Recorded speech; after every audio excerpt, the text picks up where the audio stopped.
Hello everyone, welcome to the channel. तो students, आज हम इस वीडियो में देखने वाले हैं हमारे जो इम्पॉर्टेंट चैप्टर्स हैं उनके बारे में एक शॉर्ट वीडियो बनाया है, जिससे कि आपको बहुत ज़्यादा हेल्प हो जाएगी पढ़ने के लिए। कौन से ऐसे चैप्टर्स हैं जो आपके एग्ज़ाम पॉइंट ऑफ व्यू से इम्पॉर्टेंट है इकोनॉमिक्स के अंदर, वो सारी चीज़ें मैं आप लोगों को इस वीडियो में आपके साथ डिस्कस करने वाली हूँ। So I request you all to please see the video till last तक देखिए, समझिए, और अगर वीडियो पसंद आए तो प्लीज़ लाइक कीजिए, शेयर कीजिए और चैनल को सब्सक्राइब कीजिए ताकि ऐसी वीडियोस आपको रेगुलर बेसिस पे मिलती रहें। तो जैसे कि आप देख पा रहे होंगे, this is our index section, in that you are having 10 chapters, total 10 chapters. तो इसके पहले भी मैंने ऐसे वीडियोज़ बनाए हैं इंपॉर्टेंट चैप्टर्स को लेकर। इस वीडियो में मैं आपको कुछ और इन्फॉर्मेशन, कुछ एडिशनल इन्फॉर्मेशन आप तक पहुंचाने की कोशिश करूंगी, जो आपको आपके एग्ज़ाम्स के लिए बहुत ज़्यादा हेल्प करेंगे। Introduction to micro and macro economics, as you know, ये आपका फर्स्ट चैप्टर है। तो अगर हम फर्स्ट चैप्टर को देखें तो इसके अंदर जो इम्पोर्टेंट क्वेश्चंस होंगे दैट विल बी, इफ़ अगर we will see the exercise, तो एक्सरसाइज के अकॉर्डिंगली आपको explain the importance of microeconomics या explain the concept of macroeconomics and its features। तो इस अगर आपने इसके अंदर से 2 क्वेश्चंस कंप्लीट कर लिए तो ये आपको पूरे चैप्टर को कंप्लीट करने में हेल्प करेगा, because this 2 questions are important. ये बोर्ड के एग्ज़ाम में भी पूछे गए हैं पहले भी ये 2 क्वेश्चंस। तो आप लोग से रिक्वेस्ट रहेगी कि इन 2 क्वेश्चंस पे आपको टोटल फोकस करना है, ठीक है। तो अपना पूरा फोकस ये 2 क्वेश्चंस पे डालना, आप लोग अच्छे से कर लेना है इस क्वेश्चंस को। उसके बाद हम आ जाते हैं हमारे सेकंड चैप्टर पे। हमारा जो सेकंड चैप्टर है उसके अंदर state and explain the law of diminishing margin of utility with exception. हमारे पूरे सिलेबस में आपको पता ही होगा 3 लॉ है।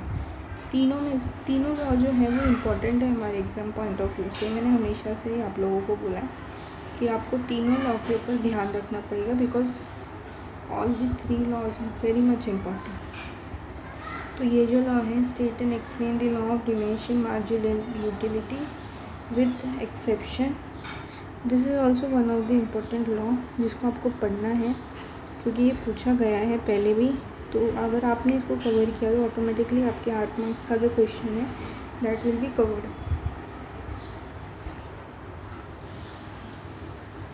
Then we will go to 3A।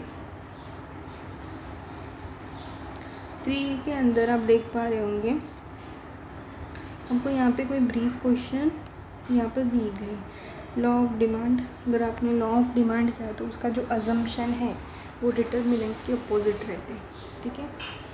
Demand के जो भी आप अजम्पशंस लिखते हो ना, वो क्या होता है, डिटर्मिनेंट का अपोजिट होता है। जैसे ये प्राइस, इनकम, ये सब इसमें चेंज आती है, बट अजम्पशन में हमें क्या अज्यूम करना है कि हमारे ये जो भी डिटर्मिनेंट्स है वो क्या है, कांस्टेंट या नो चेंज उसके अंदर आएगा। तो सिर्फ आपको कांस्टेंट या नो चेंज करके हमें, तो आप अगर ये पढ़ रहे हो तो ऑटोमेटिकली आपका अजम्पशन भी लर्न होगा। तो this 2 are connected questions which you can learn for your exams, ठीक है। तो ये बात कर रहे थे हम 3A चैप्टर की। इसके अंदर ये 2 क्वेश्चंस बहुत ज़्यादा इम्पॉर्टेंट होने वाले हैं, तो आपको इस पर फोकस करना होगा। आई होप आपको पता होगा कि जो लॉ ऑफ डिमांड है वो बहुत बार पूछा गया हमारे बोर्ड के एग्ज़ाम में, तो ये आपको स्किप बिल्कुल भी नहीं करना है। 3B की अगर हम बात कर लें तो यहाँ पर भी आपका जो क्वेश्चन है, explain the factors influencing elasticity of demand. तो elasticity of demand is also very important chapter, ठीक है। इसके अंदर के भी क्वेश्चंस आपको कवर करने हैं। ओवरऑल जो इम्पोर्टेंट क्वेश्चंस होंगे उसके ऊपर भी मैं एक वीडियो बनाऊंगी, जिसके अंदर आपको और अच्छे से क्लियर हो जाएगा कि आपको कैसे क्या पढ़ना है। वो सारी चीज़ें भी आपको टोटली क्लियर हो जाएंगी, ठीक है। तो यहाँ पर explain the factors influencing elasticity of demands, factors और importance of the 2 are the most important question. Then we will move to chapter number 5। जब हम बात कर लेंगे 4 के ऊपर, तो हम बात कर रहे हैं यहाँ पे chapter number 4, that is supply. Supply का जो लॉ है वो बहुत ज़्यादा इम्पॉर्टेंट है, ठीक है। लॉ ऑफ सप्लाई आपको पढ़ना है। फिर ये है 5th चैप्टर, इसके अंदर का मोनोपोलिस्टिक कंपटीशन भी पूछा गया है और perfect competition is also a most important question. ये फीचर्स में भी पूछ सकते हैं, फीचर्स ऑफ परफेक्ट कंपटीशन या मोनोपोलिस्टिक का, तो ये भी आपको पढ़ना है। फिर उसके बाद हम 6th चैप्टर के बारे में बात करते हैं। 6 में involve construction of index number, this is also one of the important question. ये चैप्टर का वेटेज भी ज़्यादा है, तो आपको ऐसे इम्पॉर्टेंट चैप्टर्स को स्किप नहीं करना है because they have more marks, ठीक है। उसके बाद यहाँ पर अगर आप देखोगे तो यहाँ पे जो पहला क्वेश्चन है, explain the practical difficulties involve in the measurement of national income, this is one of the important questions, ठीक है। फिर उसके बाद है ये 8th चैप्टर है, explain various reason for the growth of public expenditure, भी एक इम्पॉर्टेंट है। और ये 9th चैप्टर का जो क्वेश्चन है, एक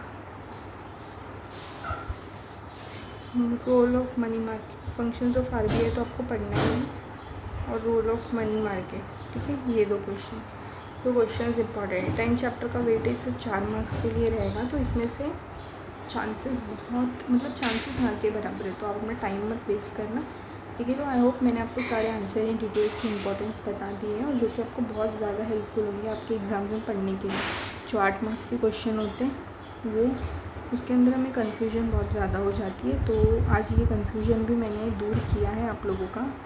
तो आप अकॉर्डिंगली पढ़ाई अपना कीजिए, जैसे कि दिवाली के वेकेशंस हैं, तो इसके अंदर आप ज़्यादा से ज़्यादा क्वेश्चंस पढ़ के कवर कर सकते हो। Days are very less, like November, December, Jan, फिर में आपका एग्ज़ाम में भी 11th, so you are having the time limit is very less, सो आपको अच्छे से अपना पूरा टाइम यूटिलाइज़ करना है। फेस्टिवल्स और फेस्टिवल्स जैसे दिवाली होने के बाद से ही आपको बैठना है पढ़ाई करने के लिए। Time has been gone too soon, तो आपको ध्यान रखना है कि आपको अब अपने ज़्यादा टाइम वेस्ट नहीं करते हुए अपनी पढ़ाई पे फोकस करना है, ठीक है। आई होप आपको सारी चीज़ें समझ में आ गई होंगी। फिर भी अगर आपको कोई भी डिफ़िकल्टी है तो आप मुझे कमेंट सेक्शन में कमेंट करके पूछ सकते हो। I will definitely try to sort it out, okay.